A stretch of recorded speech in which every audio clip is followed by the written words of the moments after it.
Hi guys, welcome back to Christy's Book Corner. I'm your host, Christy Mason, and we're going to continue with Inkheart. I thought I was not going to get chapter 16 done in under 40 minutes, but I did. So, just 3 minutes shy of it. So let's see if we can do this with chapter 17. Okay, chapter 17. The betrayer betrayed. Sometime near daybreak, the feeble light from the electronic bulb that had helped them through the night flickered out. Mo and Eleanor were asleep near the locked door, but Maggie lay in the dark with her eyes open, feeling more fear ooze out of the cold walls. She listened to Eleanor's breathing, and her father's more than anything wished for a candle and a book to keep the fear away. It seemed to be everywhere, a malicious, bodily creature that had just been waiting for the light to go out so it could steal close to her in the darkness and her in his cold arms. Maggie sat up, fought for breath, and clawed over to Mo on her all fours.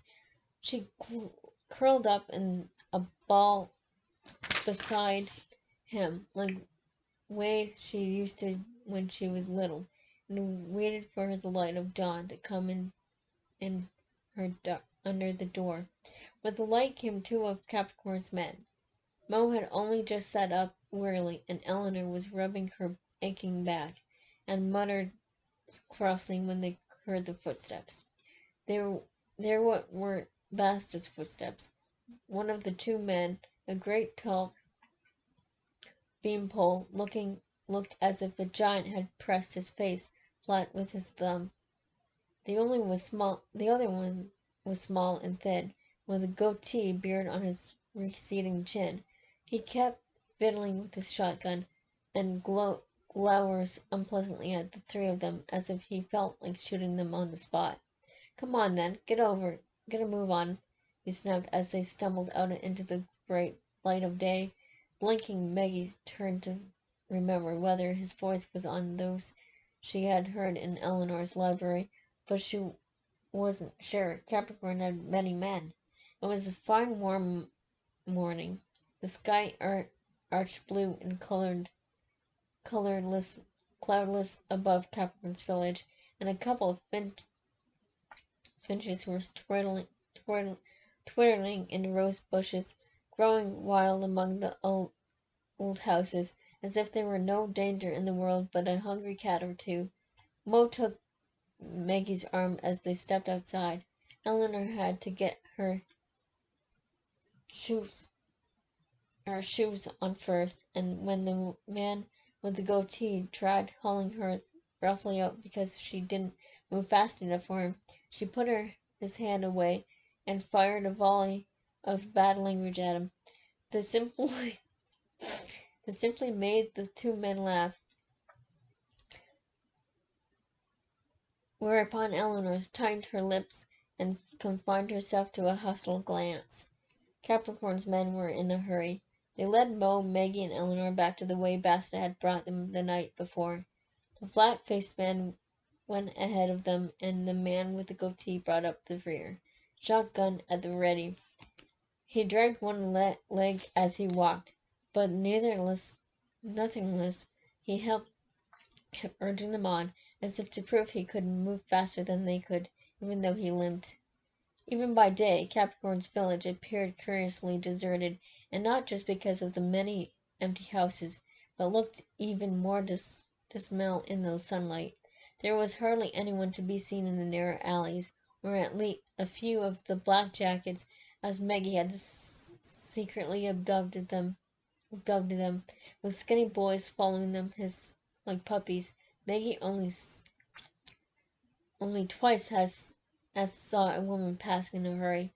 She could see no children playing or running after their mothers, only cats.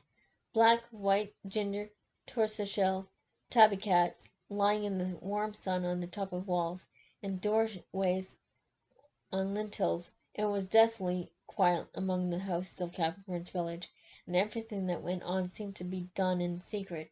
Only the men with the guns didn't hide. They hung around together in gateways at all the corners of the buildings, leaning lovely on their weapons as they talked. There were no flowers outside the halls like the flowers Maggie had seen in the towns and villages along the coast. Instead of roofs had fallen in and wild bushes were in bloom, growing out their glassless windows. Some shrubs were so heavy with scent that they made Maggie feel dizzy. When they reached the square outside the church, Maggie thought the two men were taking them to Capricorn's house. Again, but they passed it on their left and went straight to the big church door. The tower of the church looked as if the wind and weather had been wearing the masonry down for a dangerous long time. A rusty bell hung under the pointed roof, and barely a metal lower door down a seed carried by the wind had grown into a stunned tree that now clung to the sand-colored stone. There were eyes painted on the church door, narrow red eyes, and ugly stone demons the height of a man stood on either side of the entrance, their teeth bared like savage dogs. "Welcome to the devil's house," said the bearded man with a mocking bow before opening the heavy door. "Don't do that, Cockerel," the flat-faced man snapped at him, spitting 3 times on the dusty paving stones at his feet. "It's bad luck." The man with the goatee just laughed and pointed the fat belly at one of the stone's figure. "Oh, come on, Flatnose. You're almost as bad as Basta. Carry on like this and you'll be hanging a stinking rabbit's foot around your own neck. Too." "I like to be on the safe side," growled Flatnose. You hear strange tales." "Yes, and who made them up?" "We did, you fool. Some of them date from before our time." "Whatever happens," Mo whispered to Eleanor and Maggie, as the 2 men argued, "leave the talking to me. A sharp tongue can be dangerous here. Because, believe me, Basta is quick to draw his knife, and he'll use it too." "Basta's not the only one here with a knife, Silvertongue," said Cockerel, pushing Mo into the dark church. Maggie hurried after him. It was dim and chilly inside the church. The morning light made its way in only through a few windows, painting pale patches high up on the walls and columns. No doubt these had once been gray, like the flat flagstones on the floor, but now there was only one color in Capricorn's church. Everything was red. The walls, the columns, even the ceiling were vermilion, the color of raw meat or dried blood. For a moment Maggie felt as if she had stepped into the belly of some monster. In a corner near the entrance stood the statue of an angel. A wing was broken off, and the black jacket of one of Capricorn's men had been hung over the other wing, while someone had stuck a pair of fancy dress horns on her head. The kind children wear to parties. Her halo was still there between them. The angel had probably once stood on the stone plinth in front of the first column. Now she had to give away the another statue whose wax face seemed to look down at Maggie with super curious expression. Whoever had carved it wasn't very good at his trade. His features were painting like the face of a plastic doll, with oddly red lips and blue eyes that had none of the cold detachment that the colorless eyes of the real Capricorn turned on the world. But to make up for that, the statue was at least twice the height of his living model, and all who passed it had to tilt back their heads to look at its pale face. "Is that allowed, Mo?" asked Maggie quietly. "Putting up a statue of yourself in a church?" "Oh, it's very old custom," Eleanor whispered back. "Statues in churches aren't often the statue of saints. Most saints couldn't have paid the sculptors in the Cathedral of Cockerel, proed her in the back so roughly that she stumbled forward. "Get a move on," he growled. "And bow next time you pass him. Understand? Bow." Eleanor was going to stand her ground, but Mo quickly made her go on. "Who on earth can tell this circus seriously? Who could take this circus seriously?" she said crossly. "If you don't keep your mouth shut, Mo," Mo told her in a whisper, "you'll soon find out how serious they take everything here." Eleanor looked at the scratch on his forehead and said nothing more. Capricorn's church contained no pews of the kind Maggie had seen in other churches. Just two long wooden tables with benches, one on each side of the nave.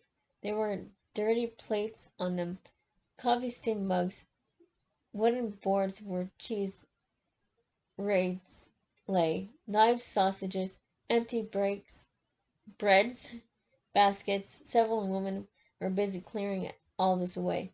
Without pushing in their work, they glanced at Cockerel and Flatnose passed with their 3 captives. Maggie thought they could look like birds hunting their heads down beneath their wings in case someone might knock them off. Not only were their pews missing from Capricorn's church, but their altar had gone too, and in place there now stood a massive chair, upholstered in red and with design carved thickly into its legs and arms. Leading up to it were 4 shadow steps, carpeted in black. Maggie wasn't sure why she counted them, and crouching on the top step just a few paces away from the chair, his sandy hair ruffled as usual, was Dustfinger, apparently lost in thought as he let Gwen run up and down his outstretched arm. As Maggie came down the nave with Mo and Eleanor, Dustfinger raised his head briefly. Gwen climbed up to his shoulder, baring his tiny teeth, sharp as splinter as glass, as if he had recognized the hatred in Maggie's eyes as they rested on his master. Now she knew why the marten had horns, and why his twin was shown on the page of the book.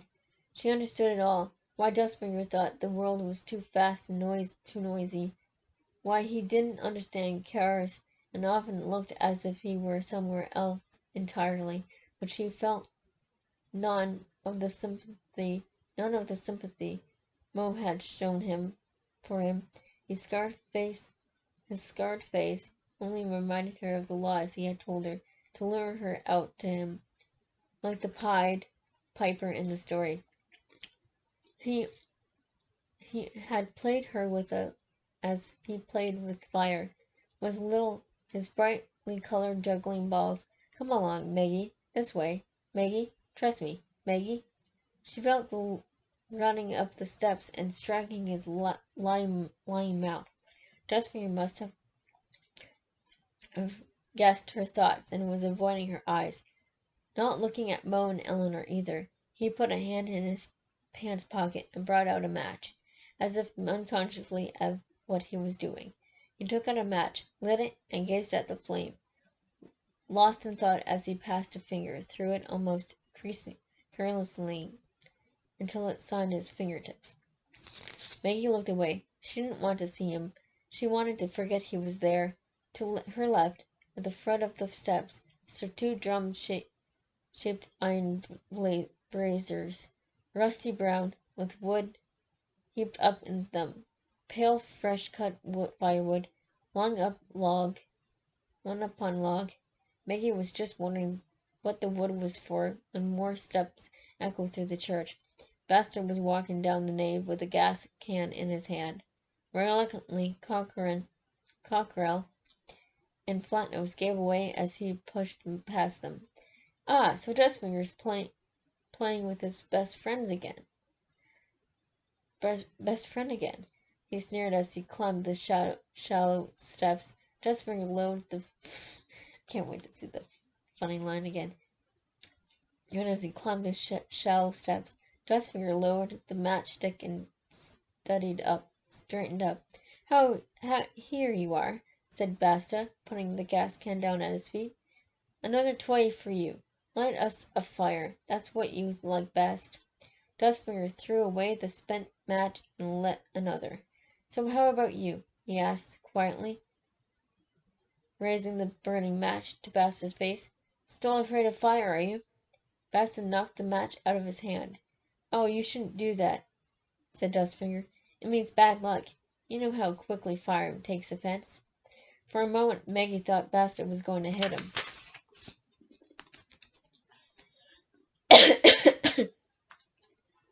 And she wasn't the only one. All eyes turned on the two men, but something seemed to protect Dustfinger. Perhaps it really was the fire. You're lucky I just cleaned my knife, spat Basta. One more trick like that, though, and I'll carve a new pattern on your ugly face, and make myself a fur color out of your marten. Gwyn uttered a soft, threatening snare and wrapped himself around Dustfinger's neck. Dustfinger picked up the spent match and put them back in the matchbox. Yes, I'm sure you'd enjoy that, he said, still without looking at Basta. But why would I not to light a fire just now, I wonder? Never you mind that, just do it. Then the rest of us can keep it fit. But make sure it's a large, hungry blaze, not one of the tame little fires you like to play with. Dustfinger picked up the gas can and slowly climbed down the steps. He was standing beside the rusty braziers when the church door opened for the second time. Maggie turned at the sound of the heavy wooden door, creaking, and saw Capricorn appear between the red columns. He glanced at the statue as if to make sure it still gave a flattening enough image of him, then strode quickly down the nave. He was wearing a suit of red as the church walls, only the shirt beneath was black, and he had the black feather in his buttonhole. A good half dozen of his men were following him, like crows following a peacock. Their steps seemed to echo all the way up to the ceiling. Maggie reached for Mo's hand. Ah, so our guests are already here. Already, said Capricorn, stopping in front of them. Did you sleep well, Silvertongue? He asked curiously, soft curving, almost female lips, and as if he spoke he kept running his finger along them as if to retrace them. They were as bloodless as the rest of his face. Wasn't it kind of me to reunite you with your little girl last night? At first I meant it to be a surprise present for you today, but then I thought, Capricorn, you really owe that child something for bringing you what you've wanted so long, and of her own free will, too. He was holding Inkheart. Maggie saw Mo's gaze linger on the book. Capricorn was a tall man, but Mo stood a few centimeters taller, which obviously displeased Capricorn. He stood very upright, as if that would make it up for the difference. Let Eleanor take my daughter home with her, said Mo. Let them go, and I'll try to read you back again. I'd read anything you like, but let the two of them go. What was he talking about? Maggie looked at him in horror. No, she said. No, Mo, I don't want to go away. But no one was paying any attention to her. Let them go, Capricorn turned to his men. Hear that? Why would I do such a crazy thing now that they're here? The men laughed, but Capricorn turned to Mo again. You know as well as I do that from now on you'll do whatever I want, he said. Now that she's here, I'm sure you won't go on denying us a demonstration of your skill. Mo squeezed Maggie's hand so hard her fingers hurt. And as for this book, said Capricorn, looking at Inkheart with as much dislike as if it had been his pale fingers, this extremely tendinious, stupid, and extraordinary long-winded book, I can assure you I have no intention of ever again letting myself be spellbound by its story. All those troublesome creatures, those fluttering fairies with their twittering voices, she's the swarming, scrubbling, stupid beasts everywhere, the smell of the fur and dung. Although this book you kept falling over.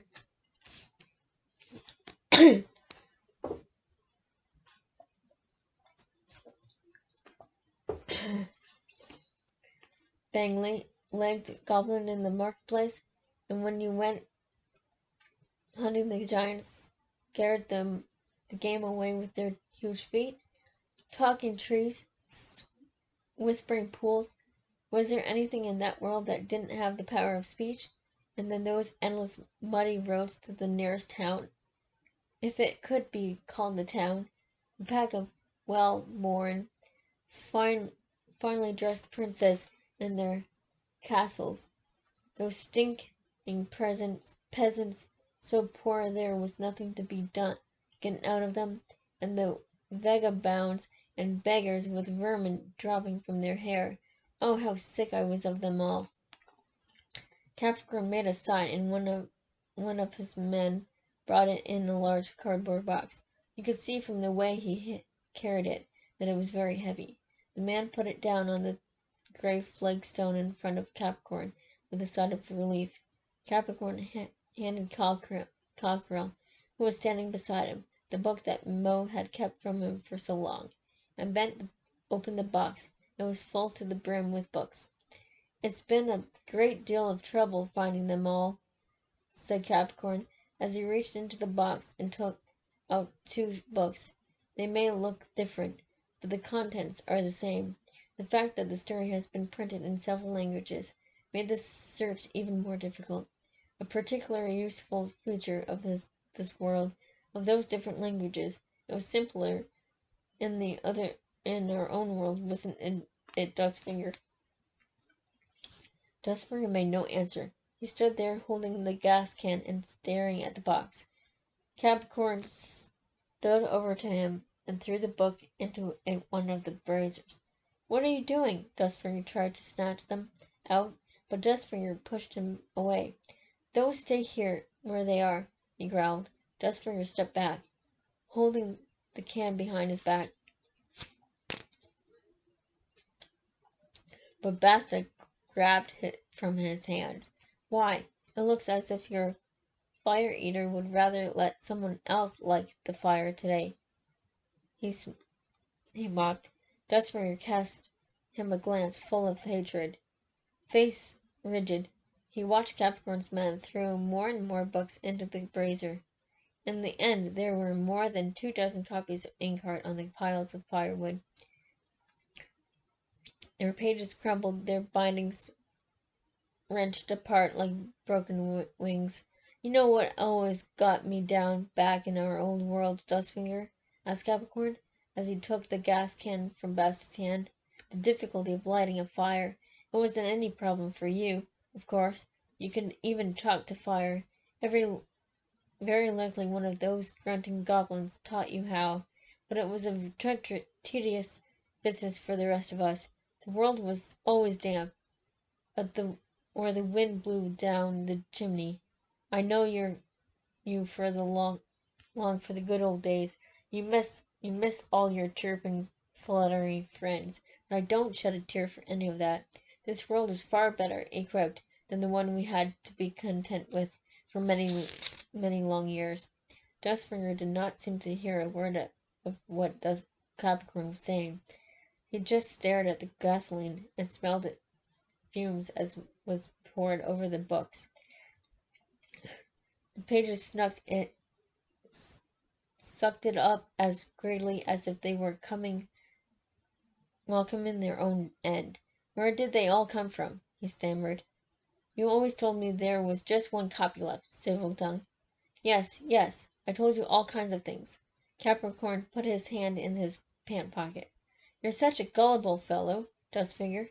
It's fun to tell you lies. Your innocence always amazes me. After all, you lie very cleverly yourself, but you're too ready to believe what you want to believe. That's your trouble. Well, you can safely believe me now. These here said tape in the gasoline-soaked pile of books. These really are the last copies of our ink black home. It's taken Basta and the others years to track them all down, and shabby lending, libraries, and second-hand bookshops. Dustfinger looked longingly at the books as a man dying of thirst might look at the glass of water in existence. But you can't burn them, he stammered. You promised to send me back if I found you Silvertongue's book. That's why I told you where he was. That's why I brought you his daughter. Capricorn merely shrugged his shoulders and took the book from Cockerell's hands. The book with the green bindings that Maggie and Eleanor had been so eager to give him. The book for which had been made his men bring Mo all this way. The book for which Dustfinger had betrayed them all. I had promised to fetch you down the moon from the sky, if that would have done me any good, said Capricorn, looking bored as he flung the glass copy of Inkheart onto the pile with his companions. I'm happy to make promises, especially promises I can't keep. Then he took a lighter from his pocket. Dustfinger was about to leap at him to strike it out of his hand, but Capricorn made a sign to Flatnose. Flatnose was so tall and broad that beside him Dustfinger looked almost like a child again. Indeed, the man took hold of him as if he were a badly behaved little boy. For Bristol's Gwyn leaped off Dustfinger's shoulder. One of Capricorn's men kicked out as the marten shot past his leg, but Gwyn got away and disappeared beyond one of the red columns. The other men stood there laughing at Dustfinger's desperate attempt to free himself from Flatnose's iron grasp. Flatnose thought it greatly assumed to let Dustfinger get just close enough to get to the gas-soaked books and touch to the top volumes with his fingers.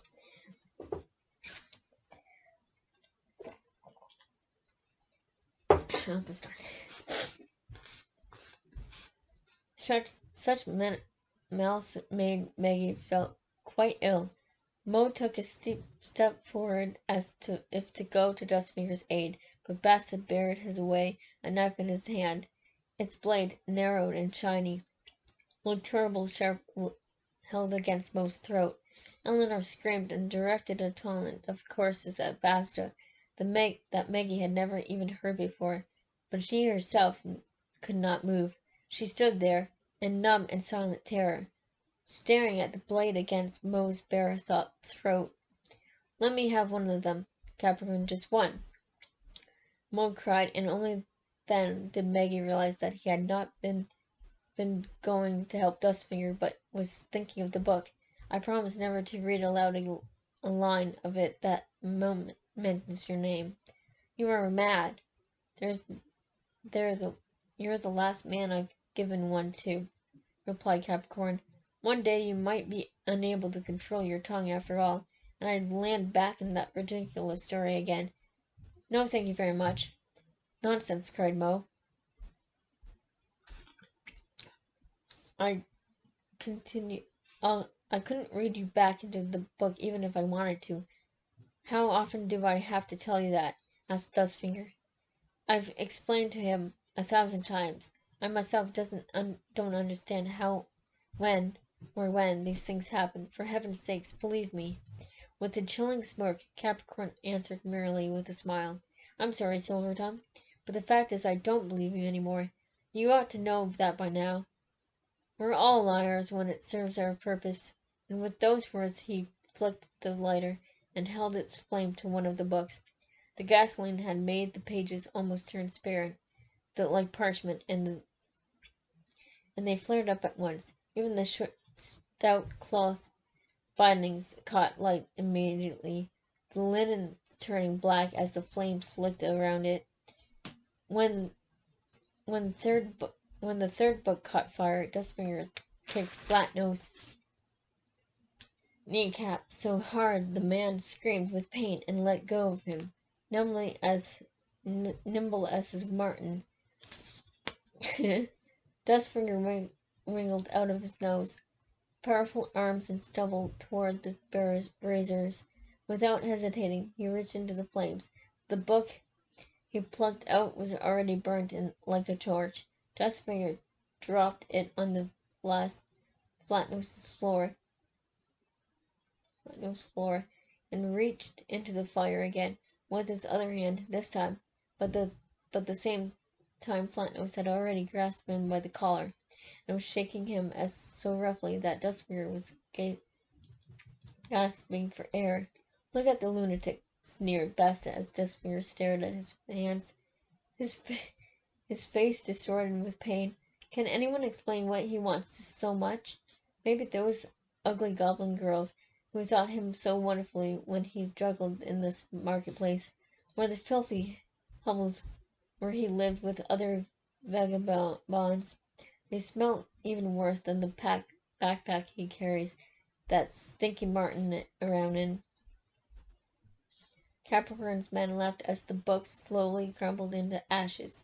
There was still a smell of gasoline in the church, such an acrid smell that it made Maggie cough. Mo put a protective arm around her shoulders, as if Basta had threatened her rather than him. But who thought Maggie who could protect Mo? Eleanor was looking at his neck as anxiously as she feared Basta's knife may have left its mark there after all. "These fellows are out of their minds," she whispered. "You know what they say? When people start burning books, they'll soon burn human beings. Suppose we're next to find ourselves on a prairie." Basta seemed to hear what she was saying. He caught her eye, and with a twisted smile, kissed the black blade of his knife. Eleanor felt silent, as she had swallowed her tongue. Capricorn had taken a snow-white handkerchief from his pocket. He cleaned his fingers with it carefully, as if to wipe even the memory of Inkheart off his hands. "Well, that's done at least," he remarked with a final nod at the smoking embers. Then, with a satisfied impression on his face, he climbed up to the chair that had replaced the altar. Capricorn sank into its red upholstery with a deep sigh. "Dustfinger, go to the kitchen and get Mortella to put something on your burns," he ordered in a commanding voice. "It will be no use for anything without the use of your hands." Dustfinger looked at Mo for a long time before obeying his order. Head bent, with unsteady steps, he walked past Capricorn's bed. The way to the church porch seemed endless. For a moment, as Dustfinger opened the door, bright sunlight shone into the buildings, as if close behind him.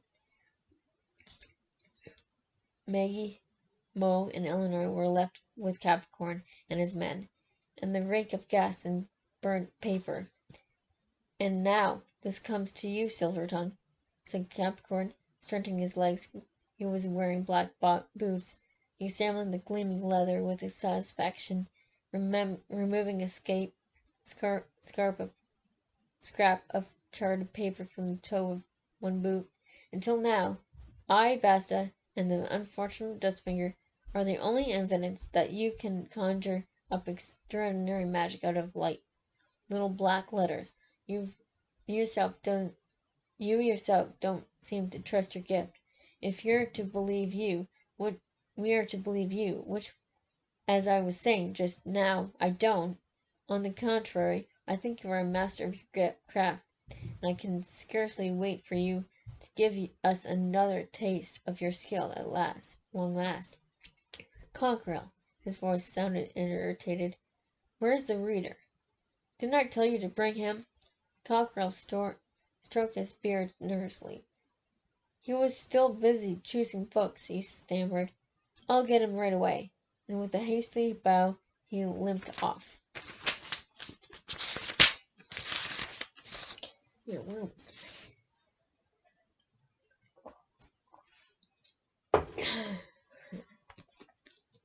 Capricorn began drumming his fingers on the arms of his chair. "No doubt you've already heard that I had to resort to the service of another reader.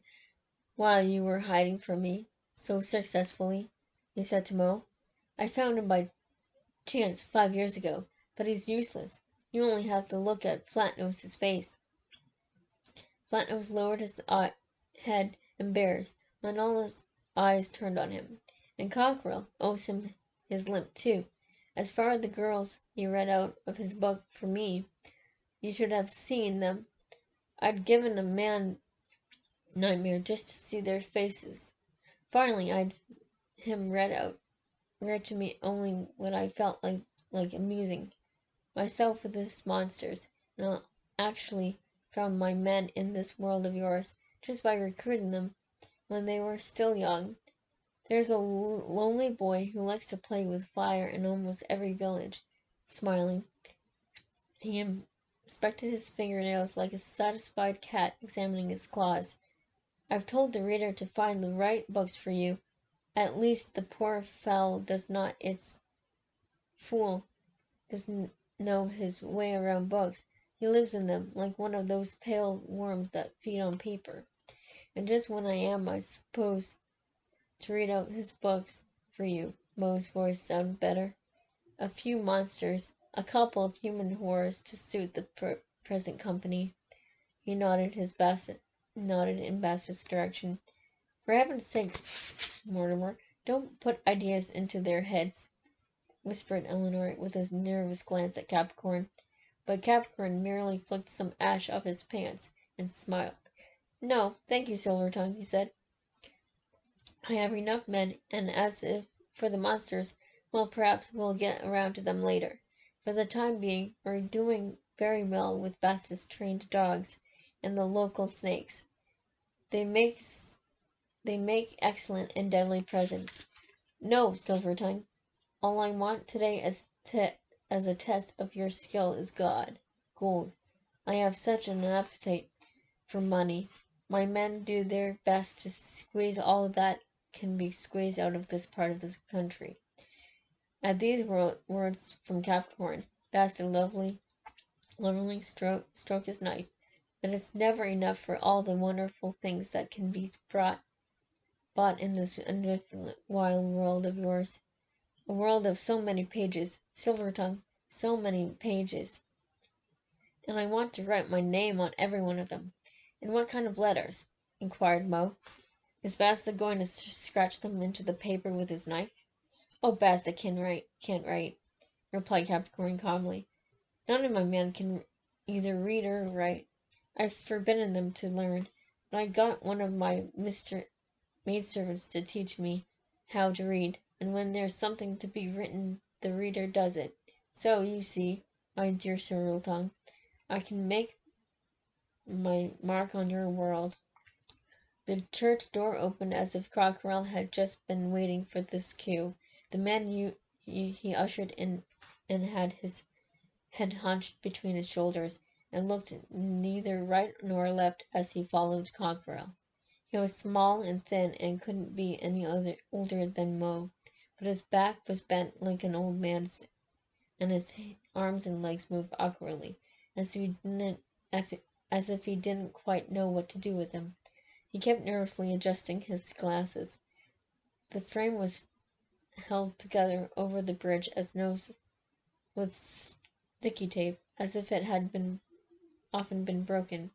He was clutching a number of books to his chest with his left arm as they offered some protection from the stares turned on him from all sides in the sinister place to which he had been brought. When the two men eventually reached the foot of the steps, Cockerel dug an elbow into his companion's ribs, and the man bowed so hurriedly that two of the men fell to the floor. He was quick to snatch them up and bow to Capricorn a second time. He's been waiting for you, Darius, said Capricorn. I trust you found what I wanted. Ah, yes, stammered Darius, casting an amongst Revelant glanced at Mo. Is that him? Yes, show him the books you've chosen. Darius nodded and bowed again, this time to Mo. These are all stories with treasure in them, he stammered. Finding them wasn't as easy as I had expected, he added with the finest note of reproach in his voice. After all, there aren't so many books in this village, and however often I had asked, no one brings me any more, or if they do the books are useless.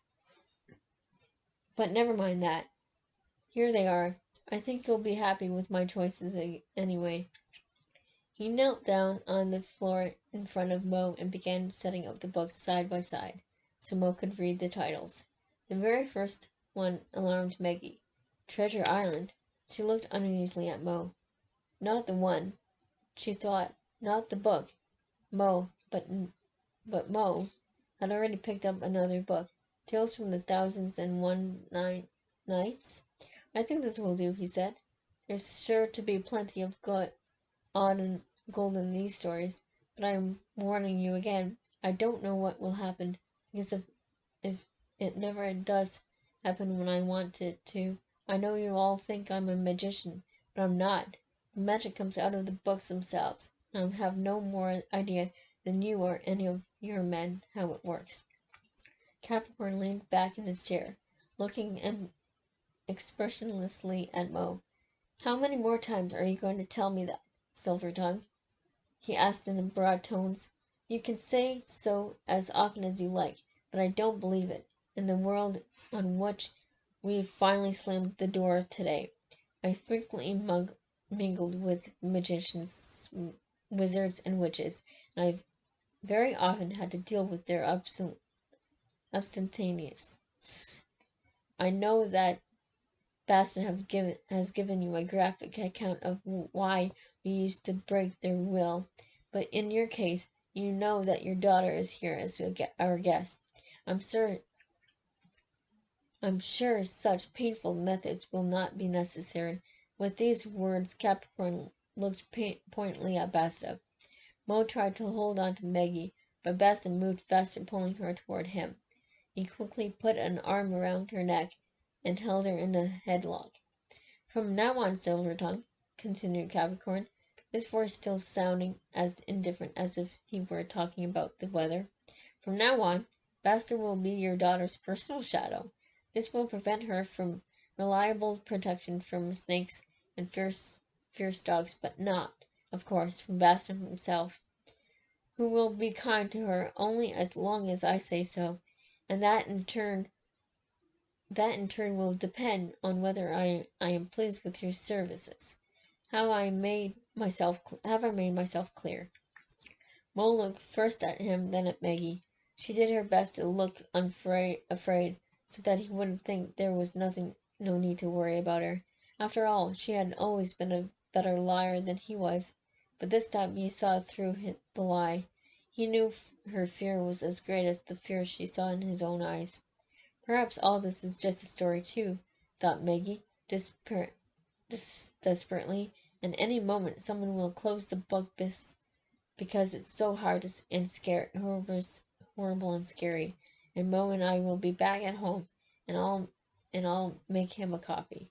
She closed her eyes very tightly, as if that would make her thoughts come true, but when she peered through her lashes, Basta was still standing behind her, and Flatnose was rubbing his squashed nostrils and turning his dog-like gaze on Capricorn. Very well, said Mo, whirling in the silence. I'll read aloud to you, but Maggie and Eleanor can't stay in here. Maggie knew exactly what he was thinking. He was thinking of her mother and wondering who might disappear this time. Nonsense! Of course they stay here. Capricorn's voice was no longer careless, and you'd better get started before the book there in your hands falls to dust. Mo closed his eyes for a moment. Very well, but tell Buster to put his knife away, he said hoarsely. If he hurts a hair on Maggie's or Eleanor's head, I promise you I'll read the plague out of a book to infect you and your men. Cockerel looked at Mo in alarm, and a shadow passed over even Basta's face. But Capricorn just laughed. "Let me remind you, Silvertongue, that you're speaking of a contagious disease," he said, "and it doesn't stop short at little girls. So never mind the empty threats. Just start reading now. At once, and I want to hear something out of that book first." He pointed to the book that Mo had just laid aside, Treasure Island. That's it. That's it for chapter